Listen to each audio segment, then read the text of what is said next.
नमस्कार साथियों, स्वागत है आप सभी का एमर्स क्लासेस में। और आज की इस वीडियो में डिस्कस करेंगे यूरोपीय कंपनियों से रिलेटेड कुछ इंपॉर्टेंट क्वेश्चंस को। और आज का पहला प्रश्न है, किस बादशाह के आदेश पर मुगल सेना ने 1686 ईस्वी में हुगली पर आक्रमण कर अंग्रेजों को बाहर किया? ऑप्शन ए है औरंगजेब, ऑप्शन बी है शाहजहां, ऑप्शन सी है जहांगीर, ऑप्शन डी है इनमें से कोई नहीं।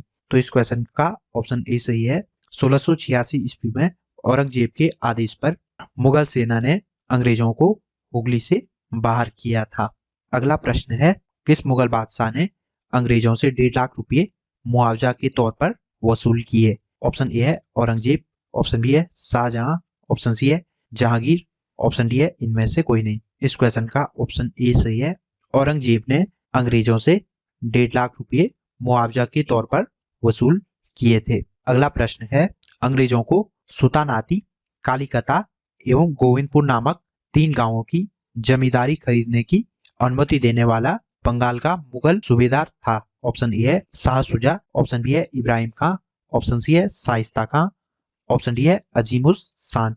इस क्वेश्चन का ऑप्शन डी सही है। अजीमुस शान ने अंग्रेजों को सुतानाती, कालीकता एवं गोविंदपुर नामक 3 गांवों की जमींदारी खरीदने की अनुमति दी थी।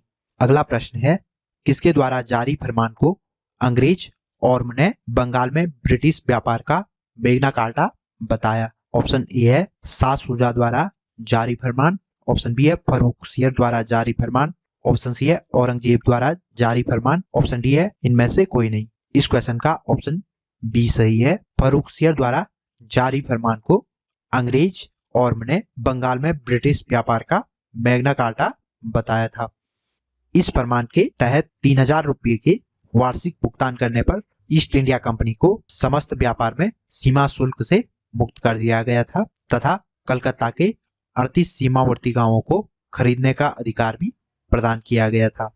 अगला प्रश्न है, निम्नलिखित में से कौन अंग्रेज जहांगीर के समय में भारत नहीं आया था? ऑप्शन ए है विलियम हॉकिंस, ऑप्शन बी है sir Thomas Roe, option C है पादरी एडवर्ड टेरी, ऑप्शन डी है रॉल्फ फिच। इस क्वेश्चन का ऑप्शन डी सही है।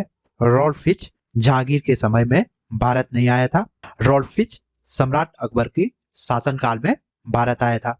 अगला प्रश्न है, बंगाल में अंग्रेजों की कंपनी के बारे में किसने कहा था यह एक कुत्सित या नीच झगड़ालू लोगों और बेईमान व्यापारियों की कंपनी है? ऑप्शन ए है शाइस्ता खान ने, ऑप्शन बी है अजीमुस शान ने, ऑप्शन सी है शाह सुजा ने, ऑप्शन डी है इब्राहिम खान ने। इस क्वेश्चन का ऑप्शन ए सही है। शाइस्ता खान ने ईस्ट इंडिया कंपनी के बारे में कहा था कि यह एक कुत्सित या नीच झगड़ालू लोगों और बेईमान व्यापारियों की कंपनी है। अगला प्रश्न है, फ्रांसीसियों को चंद्रनगर बस्ती किसने भेंट की? ऑप्शन ए है शाइस्ता खान ने, ऑप्शन बी है अजीमुस शान ने, ऑप्शन सी है शाह सुजा ने, ऑप्शन डी है इनमें से कोई नहीं। इस क्वेश्चन का ऑप्शन ए सही है। शाइस्ता खान ने फ्रांसीसियों को 1673 ईस्वी में चंद्रनगर में बस्ती बनाने की अनुमति दी थी। अगला प्रश्न है, मुगल बादशाह ने किसे नवाब की पदवी प्रदान की? ऑप्शन ए है डुप्ले, ऑप्शन बी है क्लाइव, ऑप्शन सी है लाली, ऑप्शन डी है इनमें से कोई नहीं। इस क्वेश्चन का ऑप्शन ए सही है। डुप्ले को मुगल बादशाह ने नवाब की उपाधि दी थी। अगला प्रश्न है, पांडिचेरी के गवर्नर जनरल बनने से पूर्व डुप्ले कहाँ का गवर्नर नियुक्त किया गया था? ऑप्शन ए है चंद्रनगर, ऑप्शन बी है चिंसुरा, ऑप्शन सी है पुलिकट, ऑप्शन डी है इनमें से कोई नहीं। तो इस क्वेश्चन का ऑप्शन ए सही है। पांडिचेरी का गवर्नर बनने से पहले डुप्ले चंद्रनगर का गवर्नर था। अगला प्रश्न है, डुप्ले के बाद पांडिचेरी का गवर्नर जनरल कौन था? ऑप्शन ए है गोडेहू, ऑप्शन बी है फ्रांसिस मार्टिन, ऑप्शन सी है लाली, ऑप्शन डी है इनमें से कोई नहीं। इस क्वेश्चन का ऑप्शन ए सही है। डुप्ले के बाद गोडेहू पांडिचेरी का गवर्नर जनरल बना था। अगला प्रश्न है, फ्रांसीसियों के पतन का कारण था? ऑप्शन ए है अंग्रेजों की नौसैनिक श्रेष्ठता एवं भारत के बाहर अंग्रेजों से व्यापारिक प्रतिद्वंदिता, ऑप्शन बी है फ्रांसीस सरकार के समर्थन का अभाव, ऑप्शन सी है फ्रांसीसी कंपनी का दुर्बल संगठन, ऑप्शन डी है उपयुक्त सभी। तो इस क्वेश्चन का ऑप्शन डी सही है। अंग्रेजों के भारत में पतन का कारण उपयुक्त तीनों ही थे। अगला प्रश्न है, निम्नलिखित में से कौन सा युद्ध निर्णायक युद्ध था जिसमें फ्रांसीसी हार गए और अंग्रेजों की सर्वोच्चता स्थापित हो गई?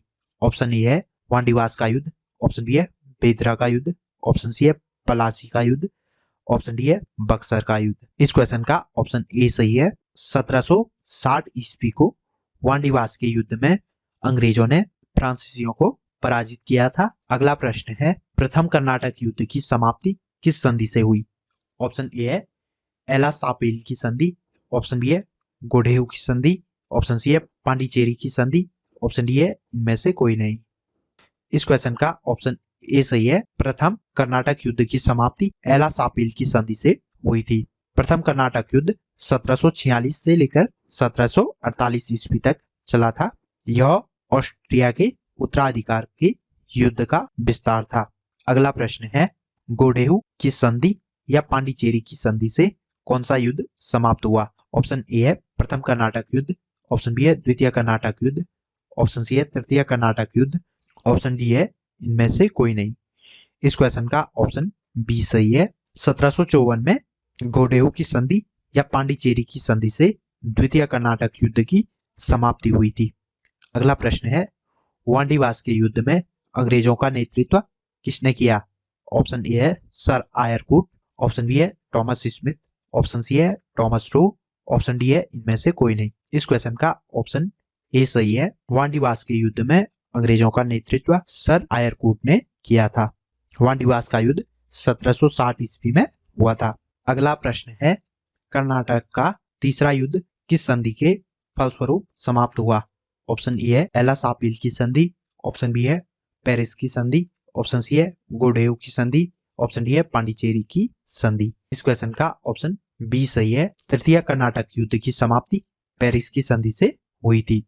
यह युद्ध 1756 से लेकर 1763 ईस्वी तक चला था। अगला प्रश्न है, फ्रांस की सरकार ने किस वर्ष भारत स्थित फ्रांसीसी बस्तियों का अधिकार भारत को सौंप दिए? ऑप्शन ए है 1951 ईस्वी में, ऑप्शन बी है 1954 ईस्वी में, ऑप्शन सी है 1961 ईस्वी में, ऑप्शन डी है 1955 ईस्वी में। इस क्वेश्चन का ऑप्शन बी सही है। 1954 ईस्वी में फ्रांसीसी सरकार ने भारत में स्थित फ्रांसीसी बस्तियों का अधिकार भारत सरकार को सौंप दिया था। फ्रांसीसी बस्तियों में पांडिचेरी, कारिकल, चंद्रनगर आदि शामिल थे। अगला प्रश्न है, इतिहासकार मैकाले के अनुसार वह पहला व्यक्ति कौन था जिसने पहली बार अनुभव किया कि मुगल साम्राज्य के खंडहरों पर यूरोपीय साम्राज्य बनाया जा सकता है? ऑप्शन ए है डुप्ले, ऑप्शन बी है लाली, ऑप्शन सी है गोडेहू, ऑप्शन डी है क्लाइव। तो इस क्वेश्चन का ऑप्शन ए सही है। डुप्ले वह पहला व्यक्ति था जिसने अनुभव किया था कि मुगल साम्राज्य के खंडहरों पर एक यूरोपीय साम्राज्य बनाया जा सकता है। अगला प्रश्न है, निम्नलिखित यूरोपियन में से कौन सा एक स्वतंत्रता पूर्व भारत में व्यापारी के रूप में सबसे अंत में आए?